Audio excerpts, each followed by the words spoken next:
अच्छा ये देखो,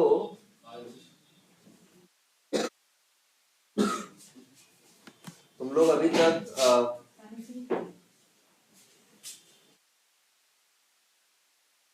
जो भी काम करते आए सबके लिए तुम लोग को हमेशा जरूरत किसकी पड़ी? जार की। जब भी तुम सेलेनियम यूज कर रहे थे या अब वो जब कोई और चीज यूज करने लगे, जैसे बीटा वाले तुम लोग वो एक्सेल यूज किए, है ना? जैसे अभी तुम लोग सेलेनियम ऑटोमेट कर रहे हो, वैसे ही जरूरत पड़ेगी क्या ऑटोमेट करने की? एक्सेल की। एक्सेल से हमें क्या करना होगा? डेटा जो होगा वो उठाना होगा, वो हमें क्या करना होगा? यूज करना होगा। तो एक्सेल से डेटा रीड करने के लिए जैसे सेलेनियम है एक एपीआई, किसके लिए? किसी वेब एप्लीकेशन को ऑटोमेट करने के लिए। किसी वेब एप्लीकेशन को ऑटोमेट करने के लिए एक्सेल एक जैसे एपीआई है, वैसे ही सॉरी एक्सेल कह रहा है, वेब ड्राइवर सेलेनियम जो वेब ड्राइवर डाउनलोड करते हो ना, वो एक एपीआई है या जार है। वैसे ही एक्सेल ऑटोमेट करना चाहोगे तो उसकी भी एक जार है ना। मतलब हर तरह के अलग अलग काम करने के लिए अलग अलग क्या है? जार्स अवेलेबल हैं। वो जार तुम्हें क्या करनी होती है? यूज करनी होती है। जनरली अभी तक जार कैसे यूज करते रहे? तुम जार को नेट से क्या करते थे? डाउनलोड करते थे। डाउनलोड करने के बाद कहीं रखते थे, इक्लिप्स में जाके अपना बिल्ड पाथ के अंदर उसे क्या करते थे? सेट करते थे। ये जनरली करते आए कि नहीं करते आए?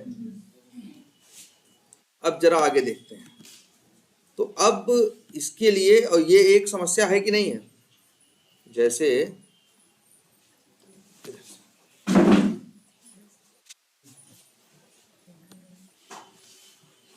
जैसे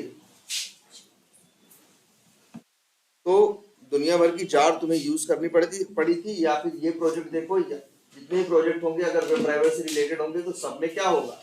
जार होंगे। और इक्लिप्स में कहाँ दिखती है? देखो एक होता है तुम्हारा क्या? JRE system library. इसका मतलब हुआ जो जावा तुम्हारे सिस्टम पे इंस्टॉल है, एक तो तुम्हारा प्रोजेक्ट उसका वो लेता है, रेफरेंस लेता है, और दूसरा एक क्या है? Reference library. रेफरेंस लाइब्रेरीज में वो चीजें वो जार आती हैं जो तुमने क्या किए हैं? नेट से अलग से डाउनलोड की। जार दो टाइप की होंगी ना। एक तो ये देखो जार, तुम अगर जावा तुम्हारा जहां इंस्टॉल हुआ है, कभी उसके अंदर जाके चेक करके देखो, ठीक है? हाँ इस वाले शेयर वर्जन,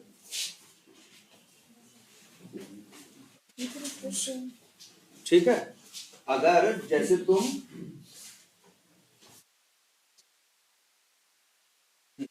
तो जैसे मान लो तुम्हें ये चीज पता है कि नहीं तुमको? दो चीज होती है तुम्हारे सिस्टम में, ये याद रखना। जब भी तुम क्या यूज करते हो?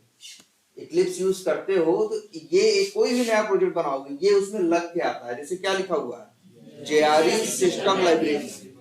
इसका मतलब है भाई बिना इसके तुम्हारा ये थोड़ी चल सकता है। अगर मान लो हम इसे राइट क्लिक करके रिमूव कर दें, यहां से हटा दें, इसके बाद तुम्हारा कोई भी बेसिक प्रोग्राम नहीं चलेगा। तुम एक क्लास बना के मेन मेथड भी चलाने की कोशिश करोगे, चलेगा नहीं। वो चल पाता है क्योंकि ये जेआरई सिस्टम लाइब्रेरी तुम्हारे इक्लिप्स के साथ लगा हुआ है ना। इससे क्या है? अटैच्ड है, लगा हुआ है तभी। और ये है कहाँ? तो अपना सिस्टम पे वो इंस्टॉल किए थे ना जेडीके। जब जेडीके इंस्टॉल किए थे तो जेडीके और जेआरई इंस्टॉल हुए थे ना, तो वहां उसी का रेफरेंस इसने ले रखा है, तभी ये चल पाता है। और याद रख लो, शुरू शुरू में जब रिंकू सर बता रहे होंगे, शुरू शुरू में जब इक्लिप्स नहीं यूज किए होगे, तब तुमको एक चीज करनी पड़ती होगी, क्लास पाथ सेट करना पड़ता था ना। जावा का जो जेडीके है उसका पाथ जाके कमांड प्रॉम्प्ट पे क्या किए थे? तुम सेट किए थे, तब तुम्हारा चलना शुरू हुआ था। ये तो बाद में तुमने इक्लिप्स डाला। इक्लिप्स क्या करता है? अंदाजा लगाता है कि यार जावा इंस्टॉल किए होंगे तो वहीं जाके वहीं पड़ा होगा, तो अपने आप वहां से क्या कर लेता है? ये उठा लेता है। तुम्हें अलग से करने की यहाँ जरूरत नहीं पड़ती।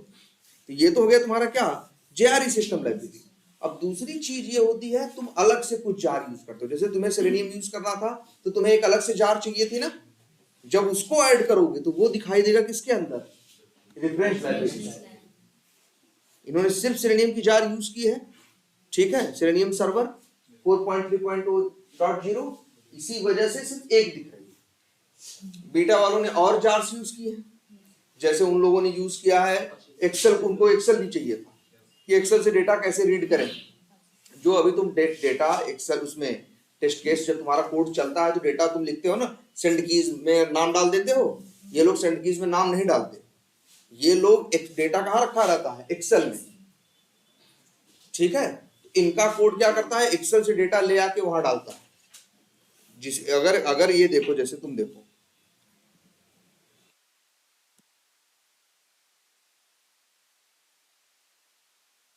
जैसे ये देखो, ये यूआरएल है कि नहीं है, तुमने यहीं पे लिखा हुआ है ना,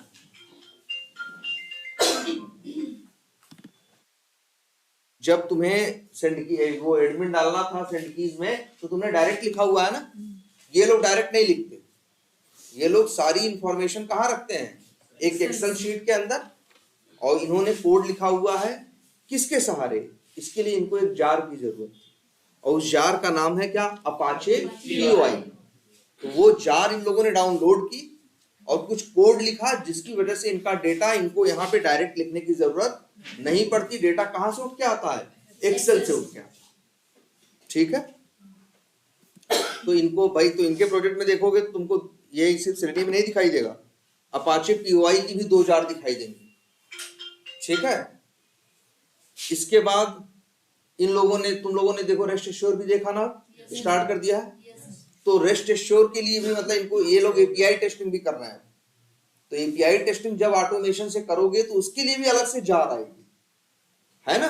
जो कुछ करना चाहोगे जावा में, अलग अलग काम, सबके लिए अलग से क्या आएगी, जार आएगी। और वो जार तुम्हें नेट से डाउनलोड करनी होगी। और ऐसी जावा में अब तक लाखों जार बनी पड़ी, सैकड़ों नहीं, हजारों नहीं, लाखों। जिसकी जैसी जरूरत होती है अपने काम की जार वो क्या करता है, नेट से डाउनलोड करता है, अपने प्रोजेक्ट में क्या करता है, ऐड करता है।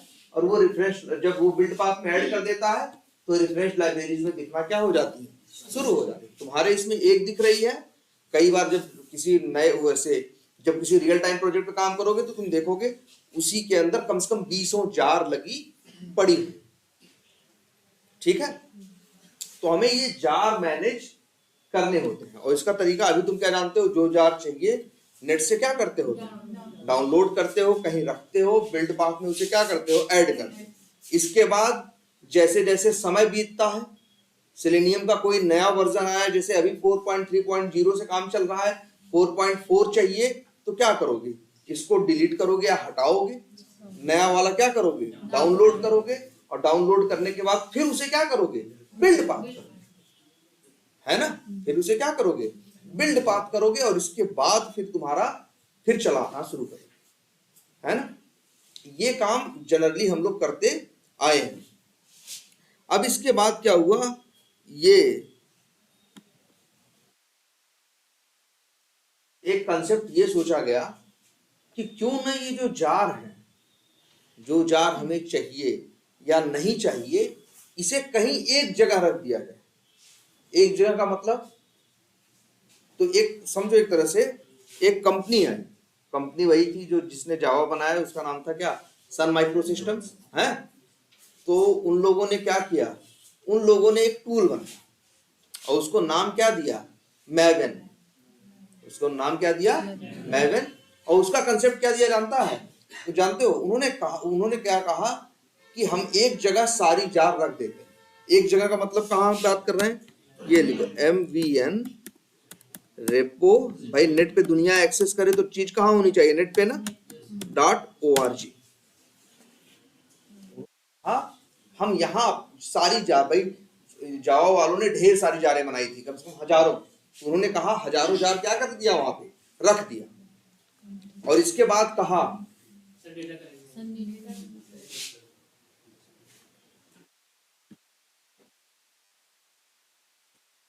क्या इसमें बार बार हट जाता है,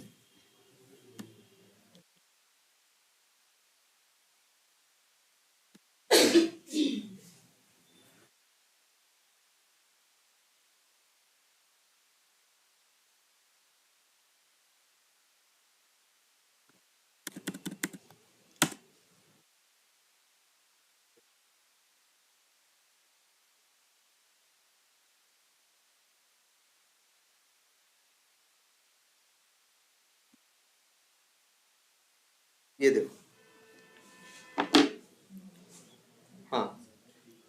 देख रहे हो ये एक साइट mvnrepository.com है या .org, ये देखो एक साइट। इन्होंने कहा एक काम, इन्होंने ये क्या कंसेप्ट लेके आया मालूम है? ये कंसेप्ट लेके आए कि हम जो जितनी जार्स हैं एक साइट पे सारी जार्स रख देते, ठीक है, और जिसको भी वो जार चाहिए तो हम बता देते हैं कि उस जार का, देखो दो चीजें कहा। पहले इन्होंने कहा कि हम नेट पे सारी जार उठा के एक जगह रख देंगे, एक जगह। ऐसे तो क्या था, जार लोग अलग अलग कंपनियां बना रही थी। जार भाई देखो, सेलेनियम एक अलग, सेलेनियम किसी और ने बनाया, कुछ किसी और ने बनाया, कुछ किसी और ने बनाया। सब लोगों ने अपनी जार्स को कहाँ रखा था? अपनी अपनी साइट पे रखा था।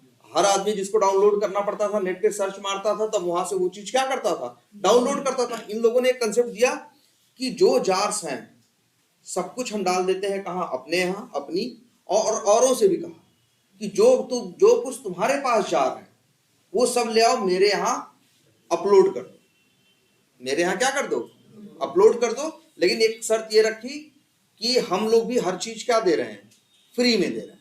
हमारी हर चीज क्या है, ओपन सोर्स। हमारी हर चीज क्या है, ओपन सोर्स है। तो जितने लोग ऐसे हो जो पैसा चार्ज नहीं करते, वो सब लोग ले आए हमारे यहाँ, अपनी अपनी जार क्या कर दें, डाल दें। अब वैसे भी बात है, इनका फ्री स्पेस था, यहाँ से कोई कुछ भी उठा सकता है। तो जो अगर अपनी चीज का पैसा मांगेगा तो वो ऐसी जगह पे रखेगा ही नहीं। लेकिन बहुत जैसे सेलेनियम है, फ्री ऑफ कास्ट है कि नहीं? तो ऐसे ही दुनिया में जाओ में मैक्सिमम चीजें क्या है, फ्री ऑफ कास्ट है। तो लोगों ने जो चीजें बनाई और जो जो जार बनाई अपनी अलग अलग काम को करने के लिए, यहाँ पे डाल दी। इन लोगों ने अपनी बनाई हुई डाल दी, और नेट पे और लोगों ने जो जार बनाई थी सब लोगों ने उठा के यहाँ पे क्या कर दिया, रख दिया। अब इसका बेनिफिट क्या? फिर इन्होंने कहा कि हम लोगों ने यहाँ रख दिया। अब इन्होंने कहा एक काम करो, तुम लोगों को एक हम बता रहे हैं चीज जिसका नाम क्या है, मैवन। मैवन यूज करना। मैवन को पता है कि जार कहाँ रखी है और कहाँ नहीं रखी है। तुम अपने प्रोजेक्ट में जब अपना प्रोजेक्ट तुम यूज करोगे, उस टाइम पे तुम्हें जार डाउनलोड करने की जरूरत नहीं है। बस बता देना है कि नेट वो मैवन पे हम वो क्या, उसने कहा इन्होंने मैवन वालों ने कि तुम लोग मैवन क्या करो, मैवन अपने सिस्टम पे रखो, अपने उसमें इक्लिप्स के साथ या कहीं भी। और इसके बाद बस इतना करना, हम तुमको बता रहे हैं कि जो जार चाहिए उसका नाम लिखना बस तुम। अगर तुम्हारे सिस्टम पे पहले से पड़ी होगी तो वो कुछ नहीं करेगा, और अगर नहीं पड़ी होगा तो ऑटोमेटिकली क्या करेगा, नेट से डाउनलोड करेगा। तुम्हें करने की जरूरत नहीं है जो तुम्हें पहले करना पड़ रहा था, क्या कि भाई वहां से डाउनलोड करो, पुराना हटाओ, नया रखो, उसे लगाओ। ये सब करने की जरूरत नहीं है। बस तुम लिखो कि कौन सी जार चाहिए, अपने आप नेट से उठ के आ जाएगी। कहां से उठ के आ जाएगी? इसी mvnrepository.com से। इसी mvnrepository.com से तुम्हारे पास उठ के आ जाएगी, अपने आप आ जाएगी। तो ये बढ़िया होगा कि नहीं होगा? अभी तक तुम लोग जार वार कर रहे थे, जब तुम मैवन यूज करना शुरू कर दोगे तो तुमको तुम्हारे लिए ये झंझट खत्म हो जाएगी। कोई भी जार चाहिए, बस एक जगह जाओगे, 4 अक्षर लिखोगे, सेव, कंट्रोल एस करके सेव करोगे, अपने आप वो तुम्हारे सिस्टम पे पहले चेक करेगा वो है कि नहीं है। अगर नहीं है, अगर है तो कुछ नहीं करेगा, नहीं है तो जाएगा नेट से डाउनलोड कर लेगा। जैसे तुमने बता दिया कि तुमको चाहिए क्या, सेलेनियम चाहिए और 4.4 वर्जन चाहिए, तो वो जाके तुम्हारे सिस्टम पे देखेगा कि सेलेनियम पड़ा है कि नहीं पड़ा है। अच्छा पड़ा है तो कौन सा वर्जन पड़ा है? अगर 4.3 पड़ा है तो कहेगा कि मतलब 4.4 नहीं पड़ा है, जाएगा अपने आप नेट से 4.4 डाउनलोड करेगा और अपने आप बिल्ड पाथ में उसे क्या कर देगा, लगा भी देगा, सेट भी कर देगा। तुम्हें कुछ करने की जरूरत नहीं। तो सही काम है कि नहीं? ये काम होता है। और इसको अच्छा ये बताओ, तुम्हारी जार क्या है? जो तुम्हारी जार है तुम उसके ऊपर डिपेंड करते हो क्या? बिना सेलेनियम की जार के काम कर लोगे क्या?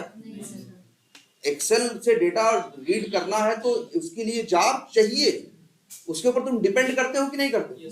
उसके ऊपर निर्भर करते हो ना, उसके बिना तो नहीं कर सकते ना। बिना सेलेनियम के जार के ऑटोमेशन कर दोगे? इसीलिए इन लोगों ने इसको जार न बोल के इसको एक नाम दिया, क्या? डिपेंडेंसी। ये जो जार्स है वो एक तरह से क्या है, मेरी डिपेंडेंसीज। क्या है? डिपेंडेंसी। इसीलिए मैवन के बारे में एक बात और भी कही जाती है क्या, कि ये डिपेंडेंसी मैनेजमेंट टूल है। जो तुम्हारी डिपेंडेंसी का मतलब जो तुम्हारी जार्स हैं उन सबको ये मैनेज कर सकता है। अच्छा, मैवन एक तो है कि तुम नेट से डाउनलोड करके, नेट से मैवन अलग से क्या कर सकते हो, डाउनलोड करके यूज कर सकते हो, और दूसरा कहां से यूज कर सकते हो, इक्लिप्स से भी। अब जो आजकल नए इक्लिप्स आते हैं उनमें मैवन पहले से पड़ा होता है। जैसे एक मिनट, इसमें देखे हैं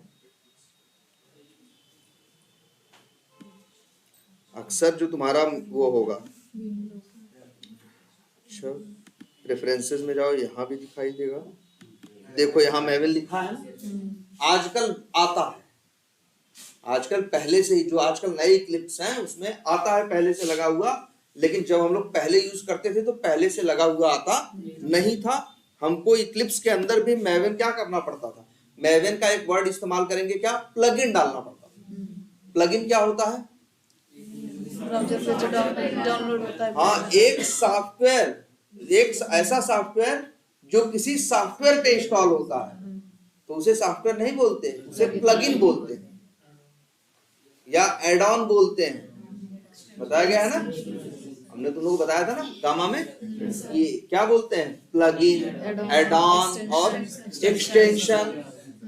ये 3-4 वर्ड यूज होते हैं। ये क्या है, ये ऐसे सॉफ्टवेयर्स हैं जो तुम्हारे ऑपरेटिंग सिस्टम पे इंस्टॉल नहीं होते, पहले किसी सॉफ्टवेयर पे ही इंस्टॉल होते हैं। जैसे अगर कोई क्रोम पे, अगर जैसे हमने दिखाया था तुम लोग को एक ना सेलेनियम आईडी, तो एक ऐसा सॉफ्टवेयर है जो क्रोम पे इंस्टॉल हो रहा है, तो कहेंगे क्या कि वो क्रोम का क्या है, प्लगइन है, क्रोम का प्लगइन है या एड ऑन है या क्या है, एक्सटेंशन।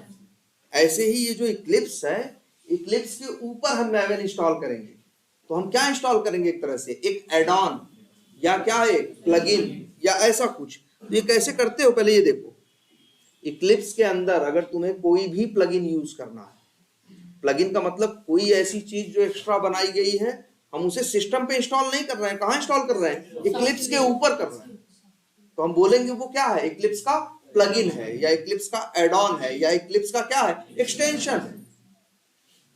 ठीक है, तो कैसे, अगर इक्लिप्स में ये भी बता दें, ब्राउजर जैसे क्रोम है, क्रोम के हजारों ऐसे एक्सटेंशन, एड ऑन या प्लगइन है, इक्लिप्स के भी हजारों। अगर कभी सर्च करना चाहो, ये हेल्प देख रहे हो, बस नेट से कनेक्टेड रहना, हेल्प में जाओगे तो यहां मिलेगा क्या, इक्लिप्स मार्केट प्लेस, आ गया ना। और यहां पे सर्च मारो, नेट से कनेक्टेड रहोगे ना, तो जो प्लगइन तुम्हें सर्च करना है, चाहिए तुमको, तो हम लोग पहले जब हमारे पास सिस्टम पे ऐसा था कि मैवन पहले से नहीं पढ़ा रहता था, तो हम लोग यही करते थे, क्या, पहले इसमें आते थे हेल्प में, फिर जाते थे कहाँ, इक्लिप्स मार्केट प्लेस में, और यहां जाके लिखते थे, एक प्लगइन था उसका नाम था M2E। उसका नाम उन लोगों ने M2E इसलिए रखा था, M माने मैवन, E मतलब इक्लिप्स, मैवन टू इक्लिप्स, तो उन्होंने नाम ऐसा रखा था। तो हम लोग ऐसे सर्च मारते थे, M2E लिखते थे, ऐसे एंटर करते थे। हाँ, नेट से कनेक्टेड रहोगे तब होगा सब कुछ। ये बताएगा कि कौन कौन, ये उस नाम से जो जो प्लगइन रहते थे यहाँ पे आ जाते थे। अपना हम देखते थे, M2E नाम आता था, उसे क्या करते थे, हम इंस्टॉल करते थे। थोड़ा सा टाइम लेता था, टाइम लेने के बाद क्या होता था, वो इंस्टॉल हो जाता था। इंस्टॉल होने के बाद एक बार इक्लिप्स रिस्टार्ट करते थे, तब वो प्लगइन हमको दिखना, जो तुम्हारे सिस्टम में पहले से नहीं दिख रहा है। तुम्हारे इक्लिप्स में देखो, तुम्हारे इक्लिप्स में क्या है ये, अगर तुम यहाँ जाओ विंडो में, प्रेफरेंसेस में, तो यहाँ मैवन पहले से ही दिख रहा है ना, तब दिखना शुरू होता। 2-4 साल पहले के इक्लिप्सों में तब ये दिखना शुरू होता था। कब, जब तुम वो प्लगइन इंस्टॉल करते थे उसके बाद। आजकल तो पहले से ही लगा लगाया आ रहा है, तो तुम्हें ये भी झंझट नहीं। मतलब क्या है, इस इक्लिप्स के अंदर मैवन ऑलरेडी है। अब मैवन, और मैवन ही वो है जो जानता है कि सारी जार कहाँ रखी, उसको सब बस नाम बोलते जाओ, वो जार अपने आप डाउनलोड करता चला जाए। क्लियर है ये बात। तो ये एक तरह से क्या करेगा, और सिर्फ जार ही डाउनलोड नहीं करता, अच्छा, और तुम लोग क्या करते हो? कोड को कंपाइल करते हो ना?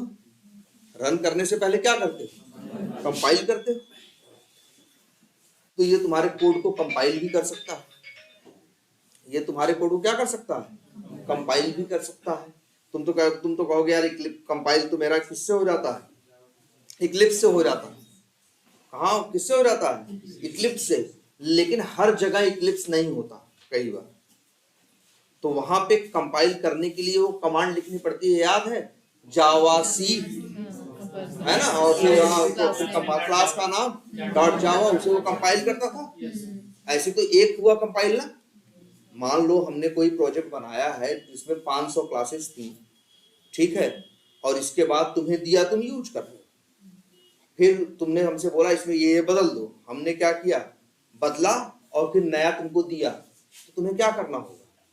पुराना फाइल, तुम्हारा जो कोड चल रहा है वो पुरानी हुई कंपाइल हुई फाइलें हैं ना, तो पहले तुम क्या करोगे? नया कोड, जो पुराना कोड है उसको हटाओगे। नया कोड जो हमने लिख के दिया उसमें हो सकता है 500 में से 10-5 फाइलों में हमने क्या किया हो? चेंज किया हो। हमने पूरा प्रोजेक्ट उठा के दिया, तो पहले पुराना हटाओगे, नया रखोगे।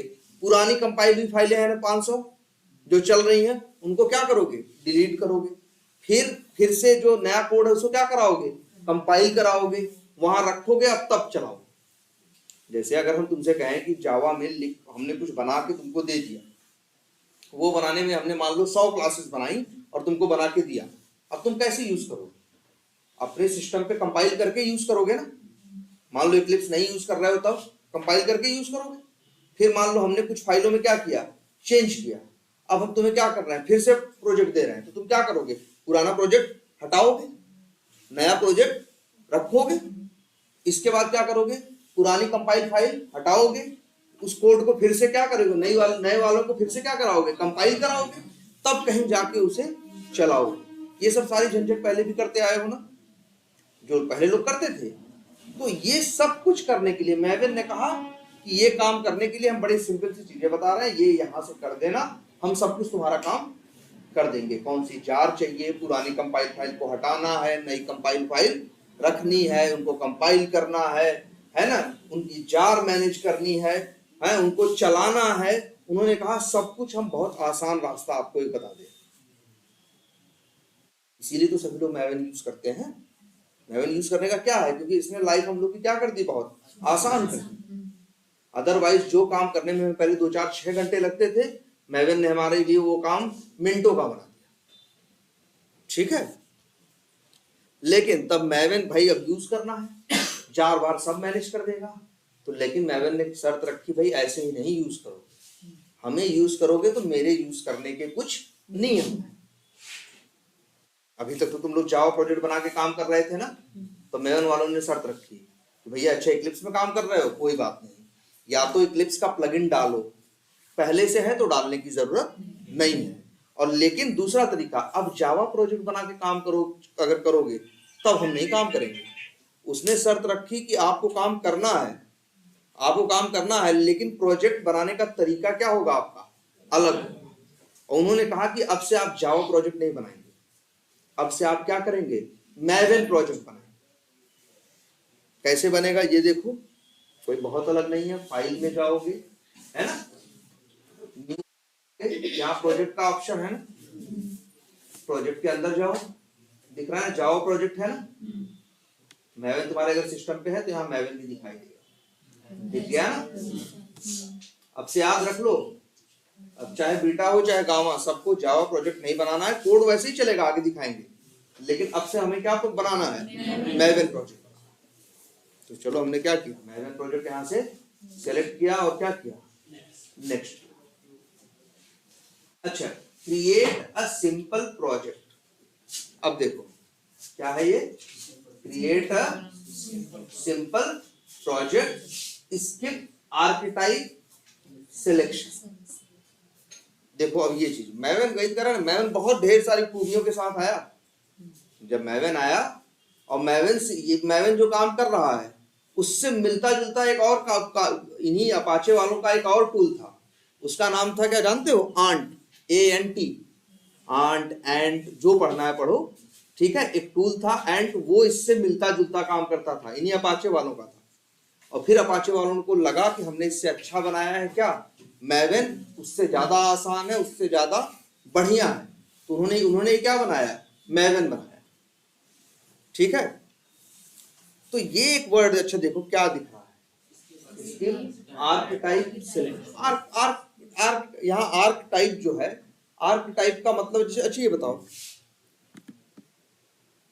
यहां दिख रहा है ना कुछ कि एक प्रोजेक्ट है, उसके अंदर क्या है, एसआरसी है, बिन है, डॉट सेटिंग्स है, ये बन के हर प्रोजेक्ट में आता है ना, तो हम बोलेंगे ये क्या है, आर्किटेक्चर है इसका। आर्किटेक्चर मतलब ये इसका ढांचा है। ये कोई प्रोजेक्ट बनाओगे तो उसके आर्किटेक्चर, उसके ढांचे में इतनी चीजें होंगी, क्या होगा, एसआरसी होगा, बिन होगा, डॉट सेटिंग्स होगी, और क्या है, डॉट प्रोजेक्ट होगा और डॉट क्लास पाथ होगा। ये 5 चीज बन के किसी प्रोजेक्ट में आती है कि नहीं। इसके बाद और चीजें तुम बनाते हो ना, तो जो 5 चीजें हमेशा बन के आते हैं तो हम कहेंगे ये उसका क्या है, आर्किटेक्चर। ठीक है, तो मैवेन वालों ने एक नया कंसेप्ट दिया, क्या, कि जब सॉरी, जब नया क्या बनाते हो तुम, प्रोजेक्ट बनाओ और जाओ कहां, मैवेन में। मैवेन में, और यहां एक ऑप्शन मिलेगा क्या, मैवेन प्रोजेक्ट, और इसे क्या करो, नेक्स्ट करो। इन्होंने एक कंसेप्ट दिया किसका, ये पहला ऑप्शन मत चेक करो, इसको भूल जाओ। इसके बाद क्या करो, नेक्स्ट करो। तो खाली दिख रहा है ना, खाली क्यों दिख रहा है, अभी नेट से कनेक्टेड है कि नहीं। ये देखो इधर, ये हरा, ये देखो ना हरा सफेद हो रहा है, इसका मतलब है ये अभी कनेक्ट कर रहा है। अभी तुम देखोगे ना, ढेर सारे यहाँ पे क्या आ जाएंगे, आर्कटाइप। ढेर सारे क्या आ जाएंगे, आर्कटाइप आ जाएंगे। आर्कटाइप का मतलब क्या होता है जानते हो, आर्किटेक्चर टाइप। और जानते हो में कितने हैं आर्कटाइप, हजारों हैं। और अगर कोई आर्कटाइप तुम सेलेक्ट करोगे तो उस आर्कटाइप का अपना एक ढांचा होगा, तो उतनी चीजें तुमको बनी बनाई मिल जाएंगी। जैसे तुमको एसआरसी, बिन, डॉट सेटिंग, डॉट प्रोजेक्ट बनाना पड़ता है, नहीं बनाना पड़ता ना, ये तो प्रोजेक्ट बनाते हो अपने आप बन जाता है ना।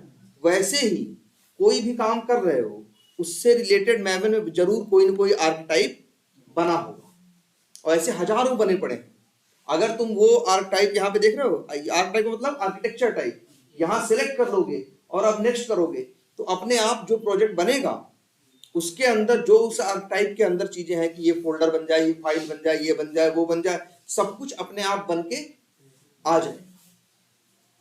जैसे मान लो अगर हम कोई प्रोजेक्ट कर रहे हैं, वो प्रोजेक्ट है मान लो किससे रिलेटेड, कुछ एक्सेल से रिलेटेड है, ठीक है, और उसमें हमें एक्सेल से रिलेटेड इतना कोड, इतनी फाइल और ये जार चाहिए। तो अगर एक एक्सेल से रिलेटेड प्रोजेक्ट के लिए कोई वो आर्कटाइप बना पड़ा है, वो नेट से जैसे यहाँ से जैसे उस आर्कटाइप को क्या करके सेलेक्ट करके नेक्स्ट करके और बनाओगे प्रोजेक्ट, अपने आप तुम देखोगे वो फोल्डर, वो फाइलें, वो जार, सब कुछ क्या होंगी, अपने आप बनी बनाई आ जाएगी। तो तुम्हारे लिए आसान नहीं हो गया, नहीं तो तुम्हें क्या करना पड़ता, खुद से बनाना पड़ता। और ऐसा तो नहीं सिर्फ अकेले तुम यूज करने वाले हो, उस काम को करने वाले दुनिया में क्या है, लाखों लोग हैं ना, तो लाखों लोगों का टाइम बचा कि नहीं, लाखों लोगों के लिए आसानी हुई कि नहीं। एक कंसेप्ट ये है किसका, आर्केटाइप। आर्केटाइप का मतलब इतना सिर्फ है क्या, आर्किटेक्चर टाइप। मैवेन में ऑलरेडी बने हुए आर्किटेक्चर हजारों हैं, तुमको हजारों से कोई मतलब नहीं है, लेकिन बने हुए हैं। अगर कभी जरूरत पड़े किसी आर्किटेक्चर टाइप की, अगर तुम उसे यूज करोगे तो तुमको सब कुछ अपने आप, वो बहुत सी सारी चीजें, बहुत बेसिक चीजें जो उस काम को करने के लिए चाहिए, सब कुछ क्या मिल जाएंगी तुमको, बनी बनाई मिल जाएगी। क्या मिल जाएंगी, बनी बनाई मिल जाएंगी। ये बढ़िया है ना। इसीलिए ये कंसेप्ट इन लोगों ने दिया है किसका, आर्किटाइप का या आर्किटेक्चर टाइप का। बहुत ढेर सारे इतने हैं और भी हैं, नेट पे सर्च मारो तुम्हें मिलेंगे। और या फिर बहुत से आर्किटेक्चर टाइप है जो तुम नेट से डाउनलोड कर सकते हो। तुमको यूज करना है, जानते हो कौन सा,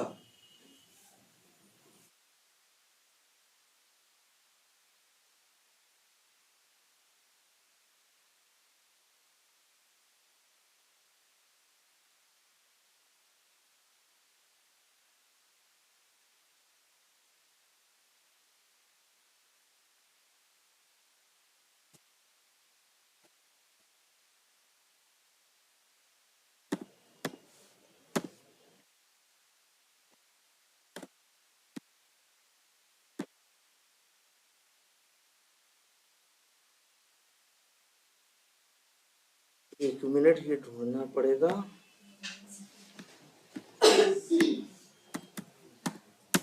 सर लिखेंगे org.apache.लिखेंगे मेल तब आ जाएगा। हाँ वो भी हो जाएगा। वैसे ये है, अच्छा ये इनका है, क्विक स्टार्ट पे मिल जाता है।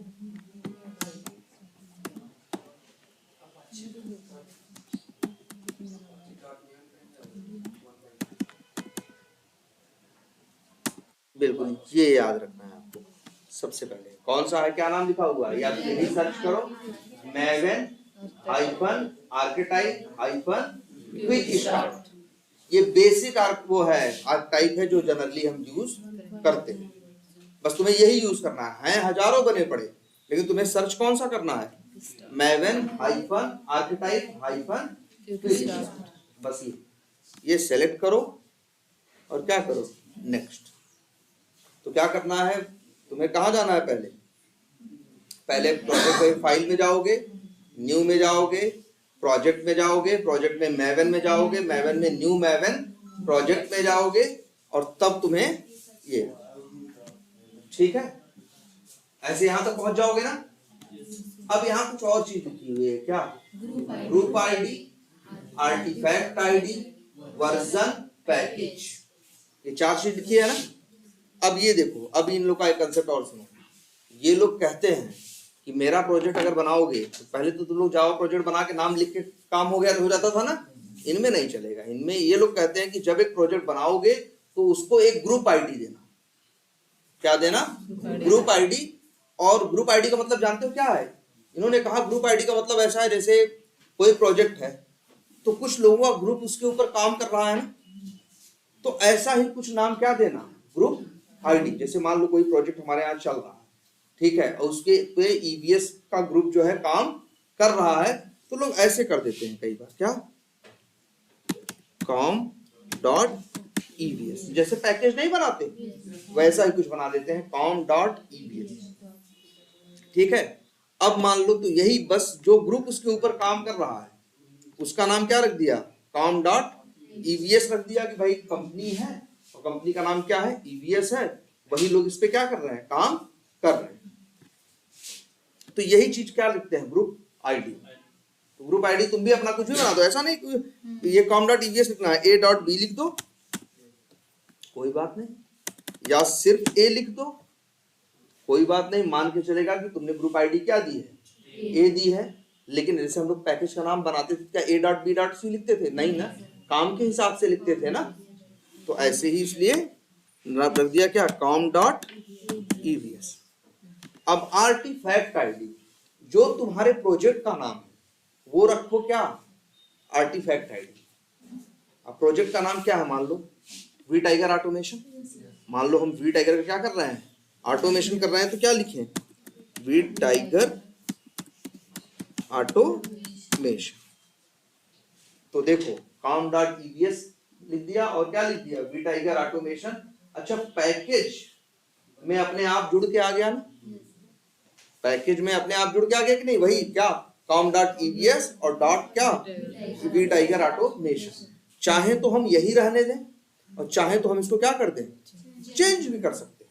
अगर हमको लगता है कि भाई अच्छा हम कोड करेंगे तो कुछ ऐसे ही पैकेज का नाम रखेंगे ना, तो हमको लगता है कि यही पैकेज सही है, तो जैसे ही फिनिश करोगे ना, अपने आप एक प्रोजेक्ट बनेगा, उस प्रोजेक्ट का नाम होगा क्या, वी टाइगर ऑटोमेशन, और उसके अंदर पैकेजेस होंगे, पैकेज का नाम क्या होगा, पैकेज बना होगा ऑलरेडी, उसका नाम क्या होगा, com.evs.vtiger ऑटोमेशन, ठीक है। और एक चीज ग्रुप आईडी है, तो ग्रुप आईडी का मतलब वो ग्रुप जो इस पे काम करेगा, तो उसके लिए कोई नाम दे दो।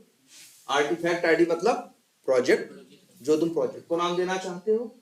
और एक वर्जन है, तो वर्जन चलो ठीक है, जो भी लिखा है 0.01, ठीक है, हाइफन स्नैपशॉट। और पैकेज इस नाम का बन के आएगा, अगर तुम इससे संतुष्ट हो तो ठीक है, इसे क्या करें, फिनिश करें।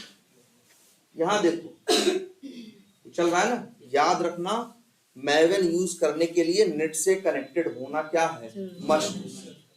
ये सारी चीज, यही तो इसकी अच्छी बात है, चीजें आपको अपने सिस्टम पे डाउनलोड करके रखना नहीं है, आप बस नेट से कनेक्टेड रहो, जो चाहिए इसको ये अपना खुद ही नेट से उठाता रहेगा।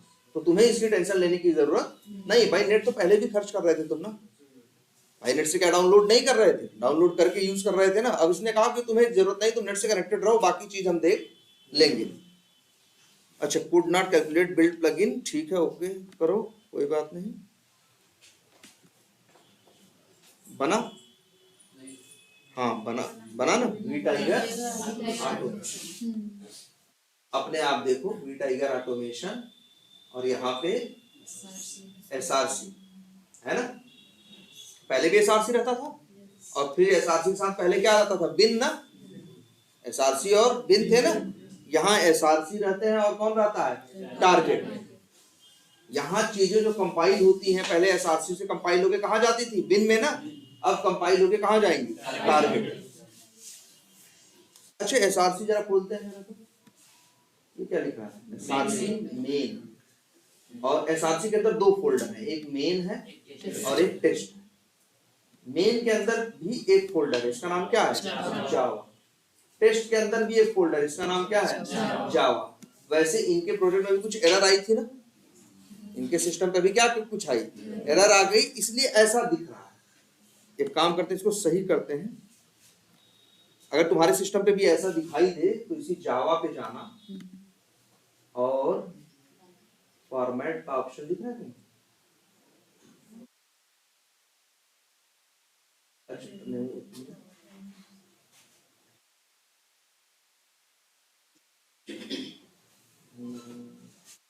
अच्छा सोर्स दिख रहा है ना, ऐसे क्या करो, फॉर्मेट करो, कर पा रहे हैं?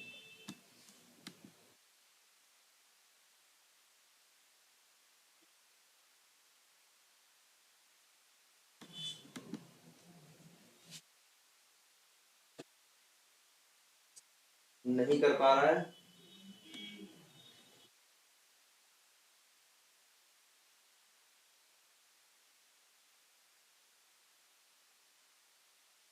अच्छा ये देखो अपने आप एक फाइल बन के आई है नहीं, इसका नाम क्या है, pom या pom.xml, ये सब बन के आ रहा है, एसआरसी मेन जावा।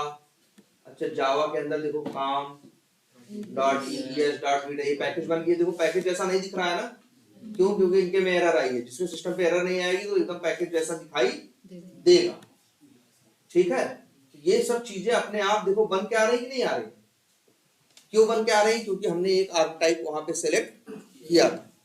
और अच्छा क्या है, pom.xml, ये भी बन के आएगा। और यहाँ भी कुछ ऐसा ही दिख रहा है ना, देखो क्या दिख रहा है, ग्रुप आईडी, आर्टिफैक्ट आईडी, वही चीजें हैं जो तुम दिए थे, वर्जन, नेम क्या है, वी टाइगर, वही ऑटोमेशन है ना। इस तरह से कुछ सब कुछ बहुत सी चीजें बन के आ रही हैं। एक काम करते हैं, इनके सिस्टम पे ये वाला ऑप्शन तो प्रॉपर नहीं चल रहा है,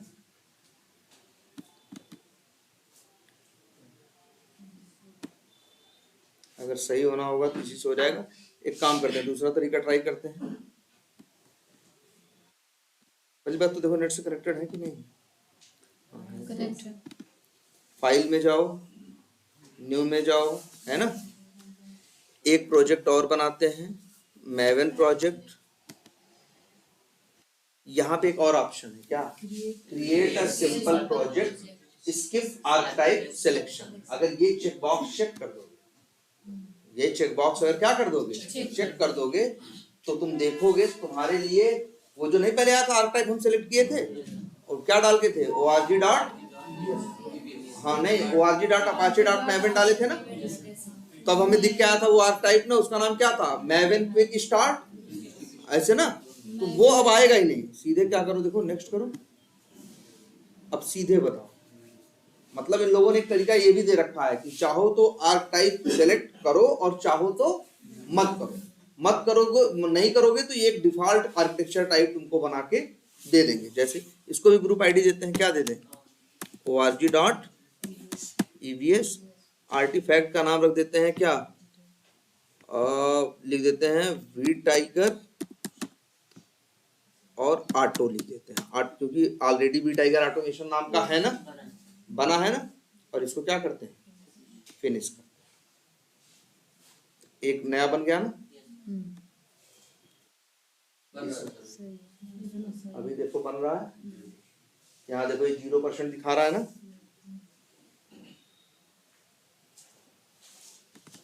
यहाँ से दिखेगा।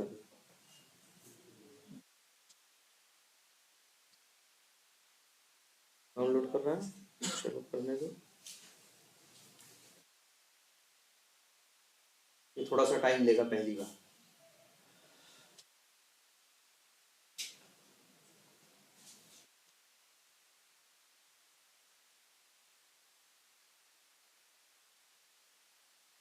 तुम्हारे पास दो रास्ते हैं, या तो आर्काइव सेलेक्ट करो और या तो आर्काइव न। वही अगर वो चेक बॉक्स चेक कर दोगे तो कोई आर्काइव नहीं सिलेक्ट करना, बस क्या दोगे, ग्रुप आईडी और आर्टिफैक्ट आईडी।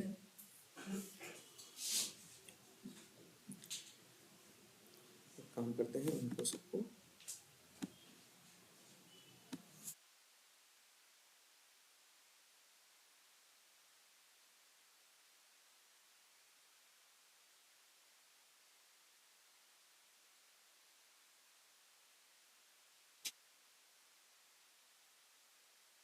ये देखो अभी डाउनलोड हो रही है चीजें, थोड़ा सा टाइम लेगा, 2 मिनट रुक जाओ।